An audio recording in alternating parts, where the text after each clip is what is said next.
You shall not oppress a hired servant who is poor and needy, whether he is one of your brothers or one of the sojourners who are in your land within your towns. You shall give him his wages on the same day before the sun sets, for he is poor, and counts on it, lest he cry against you to the Lord, and you be guilty of sin.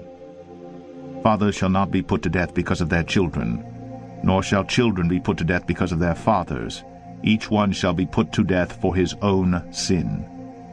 You shall not pervert the justice due to the sojourner or to the fatherless, or take a widow's garment in pledge. But you shall remember that you were a slave in Egypt, and the Lord your God redeemed you from there. Therefore I command you to do this. When you reap your harvest in your field, and forget a sheaf in the field, you shall not go back to get it. It shall be for the sojourner, the fatherless, and the widow, that the Lord your God may bless you in all the work of your hands. When you beat your olive trees, you shall not go over them again. It shall be for the sojourner, the fatherless, and the widow. When you gather the grapes of your vineyard, you shall not strip it afterward. It shall be for the sojourner, the fatherless, and the widow. You shall remember that you were a slave in the land of Egypt. Therefore I command you to do this. Deuteronomy 25. If there is a dispute between men, and they come into court, and the judges decide between them, acquitting the innocent and condemning the guilty, then if the guilty man deserves to be beaten, the judge shall cause him to lie down and be beaten in his presence with the number of stripes in proportion to his offense. 40 stripes may be given him, but not more, lest, if one should go on to beat him with more stripes than these, your brother be degraded in your sight. You shall not muzzle an ox when it is treading out the grain.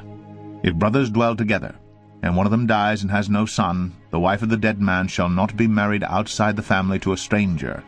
Her husband's brother shall go in to her and take her as his wife, and perform the duty of a husband's brother to her. And the first son whom she bears shall succeed to the name of his dead brother, that his name may not be blotted out of Israel. And if the man does not wish to take his brother's wife, then his brother's wife shall go up to the gate to the elders and say, My husband's brother refuses to perpetuate his brother's name in Israel. He will not perform the duty of a husband's brother to me. Then the elders of his city shall call him and speak to him. And if he persists, saying, I do not wish to take her, then his brother's wife shall go up to him in the presence of the elders, and pull his sandal off his foot, and spit in his face. And she shall answer and say, So shall it be done to the man who does not build up his brother's house. And the name of his house shall be called in Israel, the house of him who had his sandal pulled off.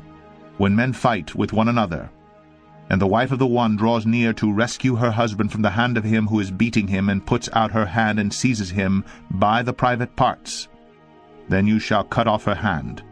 Your eye shall have no pity. You shall not have in your bag 2 kinds of weights, a large and a small. You shall not have in your house 2 kinds of measures, a large and a small. A full and fair weight you shall have, a full and fair measure you shall have, that your days may be long in the land that the Lord your God is giving you.